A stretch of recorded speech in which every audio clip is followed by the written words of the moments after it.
Hey guys, so I thought I'd make a short video on basically how to improve your chess above the 1000 lines. I've went into open challenges on chess.com, and I've found somebody who's wanting a 20-minute game, and they're rated 1101. So what I want to do is, as we work through this game, I want to tell you about maybe some of my thought processes and try to use a kind of a mental checklist as we go through. So the mental checklist could be things like, has my opponent just blundered?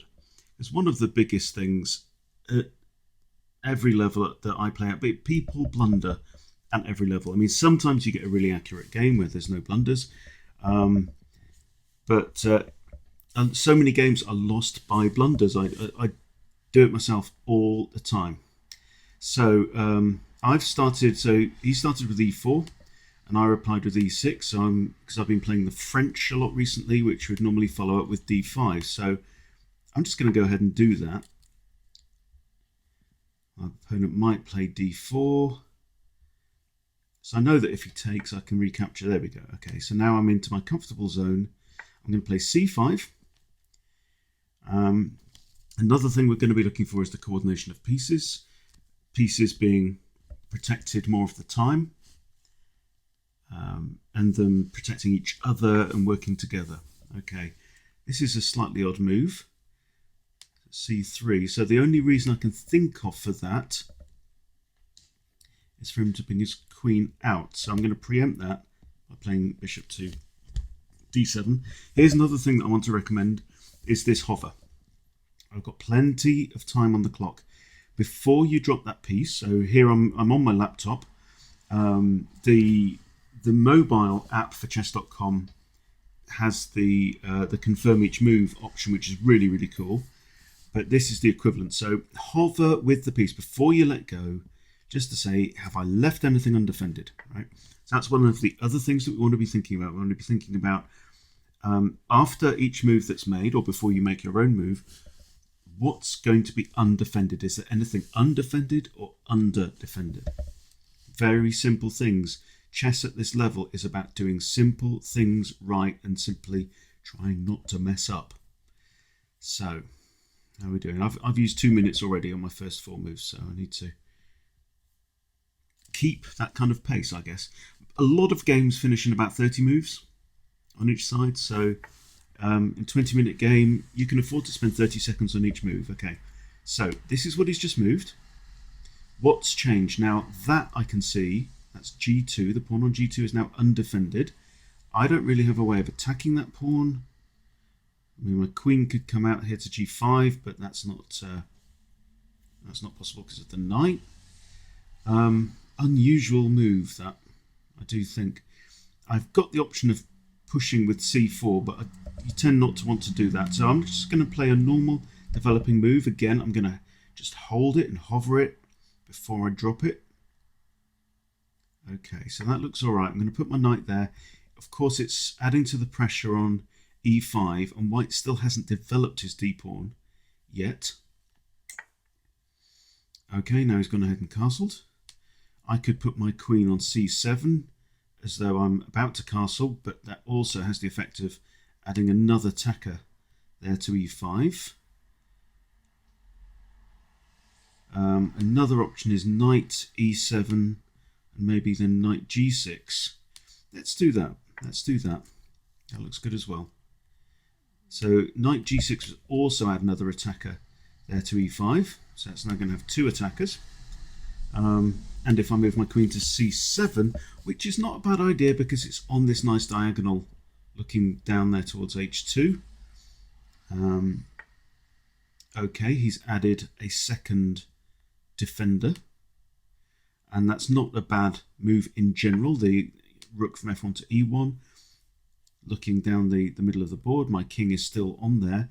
So now I'm thinking, I mean, it's weakened this pawn. It's weakened the f2 pawn to a degree.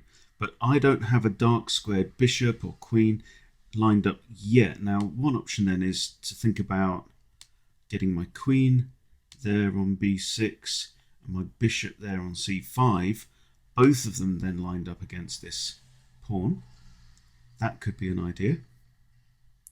So if I were to put my queen there, then I move my pawn forward to c4 with tempo, because it's attacking this bishop will have to move. Then I can bring my own bishop in. I mean, it's quite obvious what I'm doing there. Okay, well, the bishop's decided to move of its own accord. So what's changed with this? We still have two defenders on that pawn. We have two attackers in the form of my knights. Let's go ahead with this other plan. So forgetting about the pawn for a minute, we're here for the win. So if you look at all my opponent's pieces, he's managed to castle, but he's got 5 of the pieces there still on the back rank. Not enough really out in the board. So if I were to push c4 now, he's got the option of pushing d4 and blocking my plans. With that pawn moving, what's changed? Well, there's one less defender on c3, but that's not a biggie. So I'm going to move my queen back to c7 and go back to my original plan, which is my triple attack on that pawn. Okay, interesting. Now he's gone ahead and done that anyway, adding another defender. I'm tempted to take with my c pawn, but again, that's only he's going to recapture with c, and then I've got a bishop over here. I've got this bishop pair. Let's castle, and I'm thinking queenside, and see what my opponent's going to come up with. I would be very happy if he decides to take on c5, if he's impatient, because then my dark square bishop comes out, develops itself a free, and goes to an ideal square where it's looking down there at the white king. So fairly comfortable right now. Okay, it looks like he's thinking about a pawn storm up the queen side. That's okay. Right, so what's changed? What's undefended? What's weak? He's actually playing pretty solidly right now. I don't want to push to c4. So I really don't want to lose that pawn. This is now protected with a pawn and a knight and a rook. So that's not attractive for me. Can't really do much with my knight. Thinking about maybe manoeuvring my knight round here. Putting on f5. It's quite a good square. So maybe with all his pieces over this side of the board, maybe I need to be thinking about a kingside attack. But let's just thinking about moving my bishop there,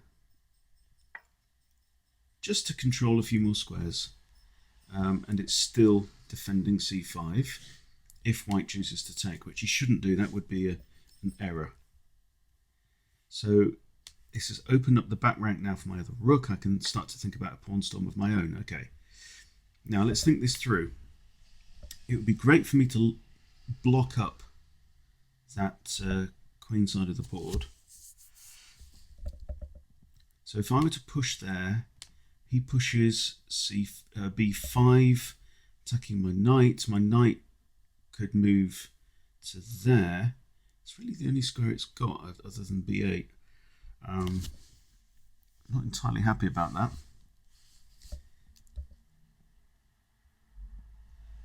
He's got 2 pawns that can take now, so I can't even recapture with my bishop.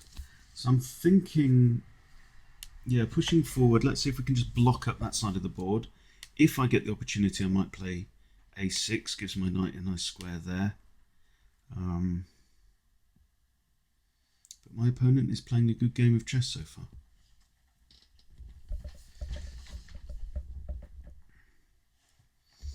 So what are my plans? I'm thinking cause some trouble, send Harry the h-pawn up the h-file, possibly. Give him some headaches on that side of the board. Alright, So this bishop is defended by 2 knights. So I'm not concerned about that right now.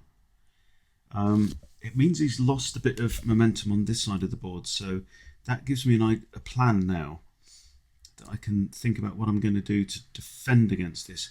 I think the easiest thing might be b5. Then I've got to consider a4. There's a possibility of taking. I don't want a rook coming down there.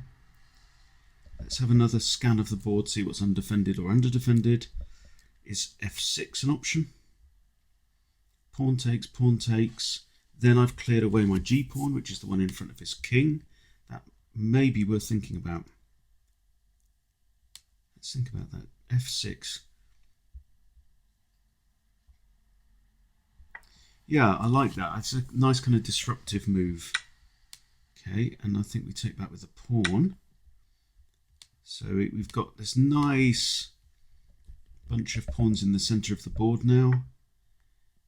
And he's moved. Okay, now here we have the opportunity of an exchange. So I could take knight recaptures. And the question here is my knight a stronger or weaker piece than his bishop? Generally, if the board is locked up in the middle, then bishops are a little weaker. If the board is very open, there's lots of mobility, then bishops tend to be stronger. Knights are good in kind of close quarter combat, whereas bishops love to be able to zigzag and on all those lovely diagonals around the board. Is his bishop better than my knight? I think one idea I've got right now is that this long diagonal here, this dark square diagonal, could be a nice way to attack. If I can somehow maneuver my queen and my dark squared bishop onto that. So one thought is maybe to go there with the queen. I could even do that now. So the threat is then knight takes, and if knight takes back, queen takes, so I actually win material. I think that would give him something to think about. So let's go ahead and do that. And the other threat here, of course, is if I slip my bishop onto this diagonal somewhere, then I've got knight there. Sorry, yeah, knight takes bishop. Knight can't recapture because queen will come in there with check. Okay, interesting. Now I can't go backwards down that diagonal. I can't go to here or here or here or here or there. So available squares, one is there, one is there. Or I can go to h6 as well. Let's go to h6. Can't see an issue with that. This also means I can't now put my bishop onto there, so he's outplayed me in this little manoeuvre. But I think that every piece on the board is currently defended. That's defended, yep. I think we're all good. That bishop is defended by the knight. So everything's kind of fairly solid. Still got to think about b5. But if b5 now, I've got knight a5. Possibility of going in there at some point. So I'm not too worried about that. I might think about moving one of my rooks over to the g file as well. Just because I've got no pawn on there now. So it's a semi-open file. And okay, there we go. We've had what we expected to come. So I've got two options, really. Don't think that taking that pawn is an option. Certainly going to e5 isn't an option. So I've got here or retreating all the way back down to b8. I'm going to retreat down to b8, just keep things simple.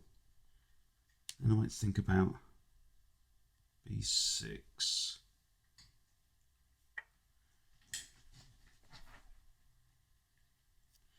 Okay, now if I push b6 now and he decides to push his pawn, I can actually capture there. and that's not too bad. I can capture anyway if he pushes a5, so now if he pushes b6 I can play a6 and lock up the position, which will make me happy. Okay, now, so I'm not too concerned about that side of the board. Let's go back to the king side and start thinking about our attack. Let's put a rook here, maybe even two rooks. Really start to think about maybe doing something with these pawns. That's an idea. Seems like a solid move anyway. It removes an option from his bishop for snagging that knight, which I don't think he would want to do anyway. I don't think it's a particularly good idea. Or the other option is to move a rook across. So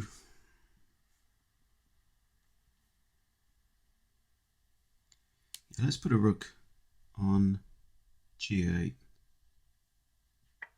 Then I might bring this rook over to f8 and then start pushing pawns, reposition my queen. Okay, so there's a possibility of an exchange of queens here. Don't think that would benefit me right now, so I think the way to go is back to g7 and just hunker down, see what his plans are. I need to speed up a little bit. I'm inside 9 minutes now. He's got plenty of time because I've been doing a lot of talking. Okay, bishop that to there. Okay, what's undefended? Nothing pretty much. He's playing quite solidly, so I'm going to play a bit quicker. f5. It'd be nice to be able to play bishop to d6 at some point, but it's not backed up with anything. So maybe I need to be thinking about bringing my light square bishop out of the way so that my rook is protecting e6. That will let me play bishop to e6, and if he takes, rook can recapture, and it's removed one of these defenders in front of the king. One of his most useful pieces right now. The rook on a1 is undefended, but there's a bit of a pawn chain in the way, so that's not really an idea. Don't think I can get a knight in there or anything like that, so okay. This knight's slightly awkward as well on g6. So maybe... Okay, here's an idea. Push, push. If I can get Harry the h-pawn to h4, let's say knight takes, bishop takes, bang. Queen goes in. Okay, so that again. So imagine this pawn is up here. And I mean, a better way forward would be to take with the bishop, then I take, and then he takes with the knight, and I don't then have, because if his knight's here on h4, I don't then have queen to g2, because the knight can come in and capture. But I also have my bishop looking at that square as well, so that's interesting. Okay, so h5, h4, whatever he takes with, I could take with the bishop then, right? And then, so let's say he takes with the bishop, I take with the bishop, he takes with the knight, I take with the knight, and then I've got a massive attack going on there. So let's think about firing Harry up the board. I would be very happy if he decides to take this knight with his bishop. Another benefit of moving this, remanoeuvring this light square bishop could be that it gives a square for my knight, but my knight doesn't have a huge future on that that part of the board. I think he's just going to have to sit on the bench for a while. Let's see what we can conjure up on this side. My opponent's now taking a bit longer to think.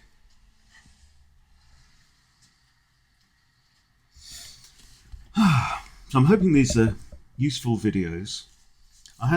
Interestingly, I had a couple of comments on YouTube a little while ago, so I'll just take an opportunity to address that.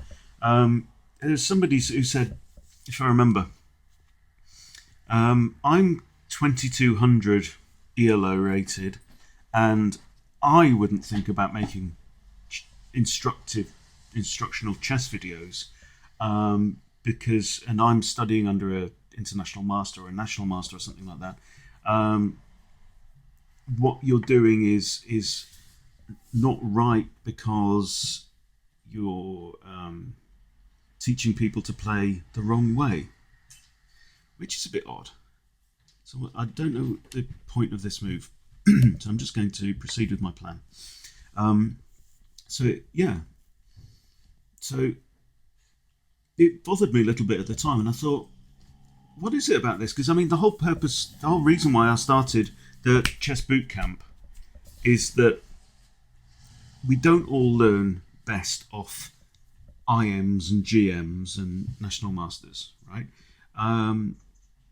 When you are a sub 1000 player, as half the players on chess.com are sub 1000, then I think that trying to follow a grandmaster's game, and especially when they play blitz and short time controls, you just can't get your head through the layers of thought that they're putting into their moves. So the point of Chess Bootcamp is to work on kind of, if you think about cleaning a car, you want to spray the mud off it before you start polishing, right? These guys are all about polish. They're all about 3 or 4 or 5 layers deep of plans and thought, right? So back to the game. He's just played h3. Now if I push h4, which is what I want to do, that's going to get the bishop out of the way. Bishop can't take because I've got 2 pieces on it. And when the bishop moves, all I need to do is move my knight, and then I've got a possibility of queen to h2 checkmate. All right. So now, let's say I put my knight there on e5. Okay. If he takes, bang, in checkmate. His other option is to play g3. If g3, I can capture. Okay, I'm going to go in without much thought. I think, knight to here is interesting. Knight to there is good, yeah. I know he's got queen takes. Knight to there, queen takes, then it's checkmate in 1. If queen doesn't take, if bishop takes, checkmate. Okay, let's think this through. Got 7 minutes on the clock. Okay, knight to there. If he pushes here, I can capture on h3 with check. Then we're probably going to get king there. Hang on. That should be all right. Again, 7 minutes. I've got 7 minutes, right? Doesn't matter how much time he's got on the clock. If I can come up with a winning combination here, we could be good. Remember, I've still... No, I haven't got this bishop ready to go in. My bishop is defending that pawn. So, let's think this through. Let's say, again, knight f4. If queen takes or bishop takes or anything else ordinary happens, then I've got mate in 1 anyway. His only defense is that, which point I have potentially, I've got the option of taking the bishop, I've got the option of taking h3. And this is where it gets tricky, because I think one of the big differences between beginners and improving players like us and your master level players, your 2000s and whatever, is that they can look at this thing and they can almost visualize how the board's going to be. And I really struggle. I don't know about you, but to say like 2 or 3 moves have been played, what's it going to look like? So here's an option. Knight there. Pawn to g3. I can always just take the pawn. Let's go for it. Let's go and see what happens. Let's make him think next. Okay, this is another option. Knight takes h3. This pawn is pinned, so it can't recapture. So that would come in with check. and then the queen comes in to win. I think his only option now is g3. So let's, having simplified slightly, let's go back. He plays g3. If I take, pawn takes, I have a nice check.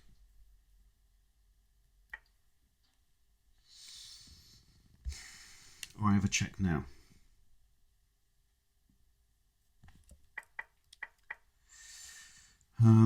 Remember, this knight is on pre. The queen can actually snatch it. So I need to think about protecting that knight or doing something. Now if I take the bishop, let's say rook recaptures, and I've got pawn there. It's definitely an attack. I just don't know if it's a winning one. If I take the pawn, queen takes knight, I take that with check, which will probably win material. If I take this pawn, king moves up. No. Let's get the bishop out of the way. Make him decide what he's going to do. I'm thinking, right, I've got pawn takes. Now, if he recaptures with the bishop, I can then move my bishop to d6 because his bishop will be pinned on g3. Okay. So I'm definitely in the driving seat at this point in time. I am down on time, so I need to give that some careful thought. Okay, so we're going to take on here. His best option is actually to rotate the pawn. All right, he's done that. Okay, now we need to rethink. Okay, I have bishop to there. Let's play that anyway. And then I'm going to think about bringing my light square bishop around now that the board has cleared a little bit. Okay, that's interesting.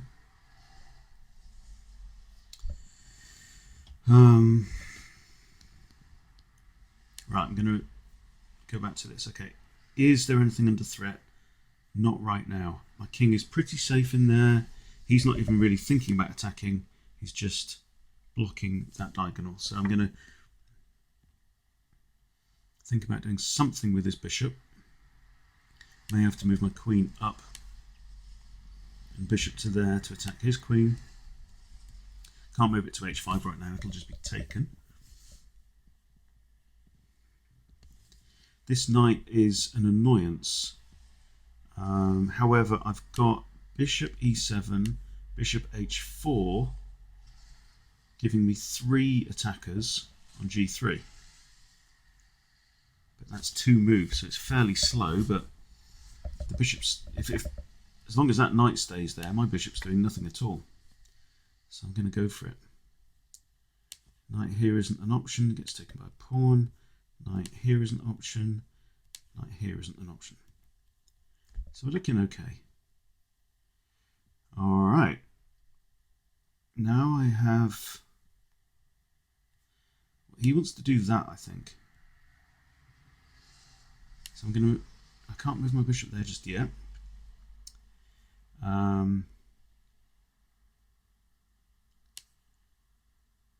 He can't move the knight across. Okay, let's attack the rook. Let's attack the rook. He can't go there because of the pawn. So that's not his idea. He's just desperately trying to plug the gaps and defend. So we're going to attack the rook. The rook can't go there or there or there or there. So it has to retreat again. So it's going to come back. His best square is probably f3, but then that runs into an obvious problem. Bishop h5, pinning the rook on the queen so the rook can't move. He would be forced to play g4. Every time he moves one of these pawns, he's creating more space around his king, and more opportunity for my pieces to come in and cause trouble. Okay, I'm just going to take that. I'm going to grab the material. Alright, queen recaptures. Let's simplify again. I'm going to use this knight that's doing absolutely nothing and try and get rid of his knight that's in my way. Although I don't have the dark square bishop anymore, so this diagonal is now not really so much of an issue.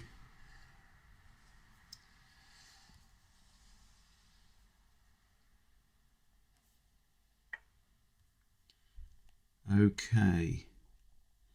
Material. I'm up the exchange, so I'm going to go ahead and get rid of that knight. If queen recaptures, that's right. That's good for me. That is good for me. Happy he's recaptured with a pawn. It blocks off his queen from getting access down here to where my king's at. So my king is now sitting quite pretty. I can't take on there. It's defended twice and only attack once. I can bring my bishop here. Is there any future for it there? Yeah, let's get it out the way. Let's think about maybe bringing my other rook, my last piece into the attack. Somehow up this G file. So I can move my bishop now to here and there where it'll buddy up with this pawn. It can stay there for the rest of the game. Maybe even here. That could be really cool. It's slow, but that's pretty devastating. I mean, that square there is a perfect square for my bishop. He'd be pretty much forced to take it with his knight, actually. And I maybe recapture with... yeah, so actually that's a lot of moves just to have a piece taken off the board, isn't it? So let's maybe think about not doing that. 5 minutes left. This is coming down to the wire. Okay, that's interesting. Isn't that interesting? Okay. I'm quite happy with my pawn structure. If you look at this pawn structure now, he's got two, another one that's disjointed, another one in the middle of the board, and a pair over there. I've got 4 and a 2. So I have a more solid situation, and I also have 2 rooks. So the end game should favour me. He's only got 1 bishop. He doesn't have the bishop pair. So if queen there, looking for a queen exchange, we're just trying to simplify right now. That's the name of the game. Simplify and then apply my advantage of having 2 rooks in the end game. I'm even going to pre-move the recapture. Okay. Interesting. I've got that as an idea. Comes with tempo. He's going to have to do something with his rook anyway. Okay, let's go back to here now.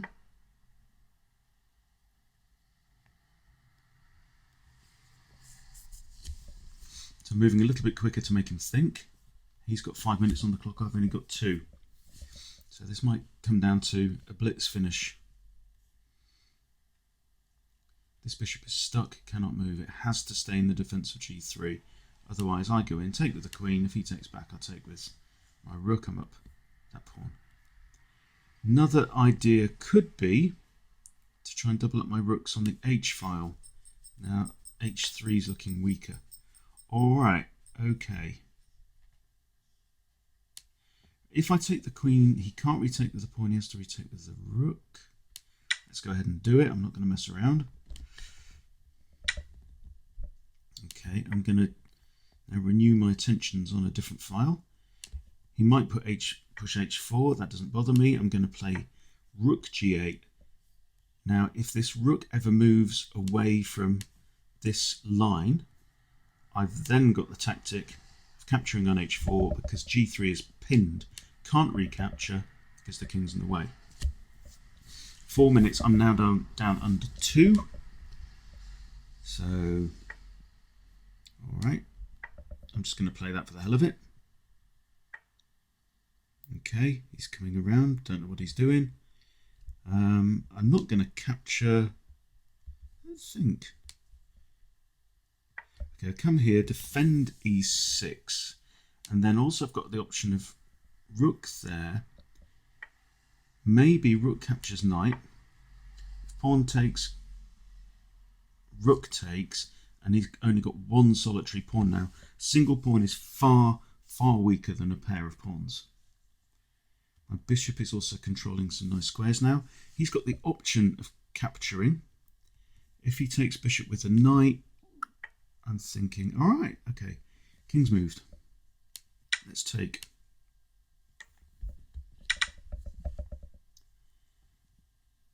His bishop is now kind of able to move. Might move my bishop back to here.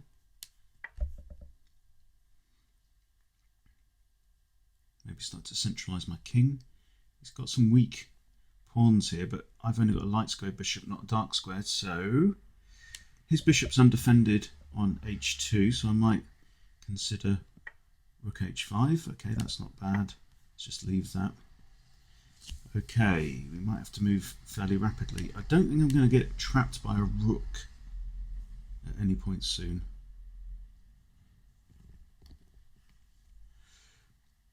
I've got the option of bringing my king round here, grab the a-pawn, get out of the way, and send my a-pawn up the board. He's got 3 minutes on the clock, so I need to start thinking. I think my instinctive move is going to be king d7, king c6.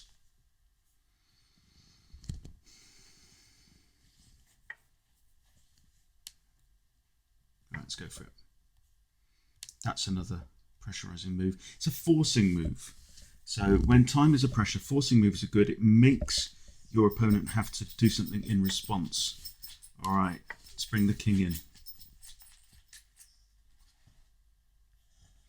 If his king moves onto this diagonal, I've always got bishop to there. Okay, I'm not concerned about that move. I'm coming after a5. Let's capture a5. Let's capture b6. He can't defend with his rook. He could have defended with the bishop, but he missed it. And that would have hung g3. Okay, so now my job is to shepherd my a-pawn up the board. Okay. Even think about maybe... so I've got maybe bishop there, pawn there. Okay. Ooh, that's made life a bit harder. Okay, the b-pawn's going to have to come in and join in. But it's down to 2 minutes. It's going down to the wire.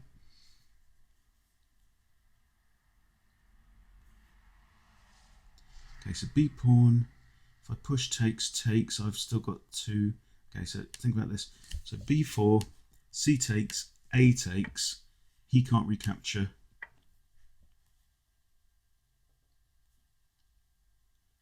And if his rook moves forward at any point, I'm having his bishop. 1 minute 28 against 1 minute 11. Okay, so next, pawn pushes, check. Pawn takes, rook can take, but then rook takes bishop. That's how I see things going. King cannot move forward in any way at all.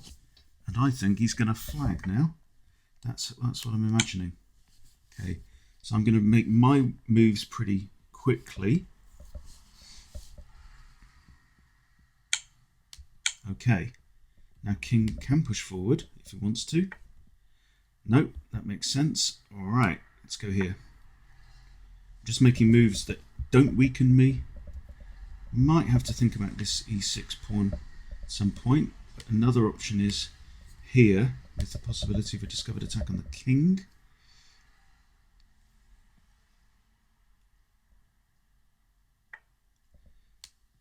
Okay, just attack the rook. Another forcing move, make him do something. I've also got a check here, which will probably result in king b3. Then I can move a pawn forward and then another attack on the king with the bishop there. Okay, let's do it. Yep, check. If king b3, in fact, whatever happens, I think I can push this d4 pawn. Okay, we're both down. I'm down to a minute. He's down to his last 10 seconds. Looks like we've eked out a win. There we go. Okay, 1 on time. So, yes, you know, this is a player that's 300 points lower than me. I think he played well. So that's the game. A result is a result. I'm quite happy with that. I hope it's been instructive for you guys. And watch out for the next video. Okay, see you later.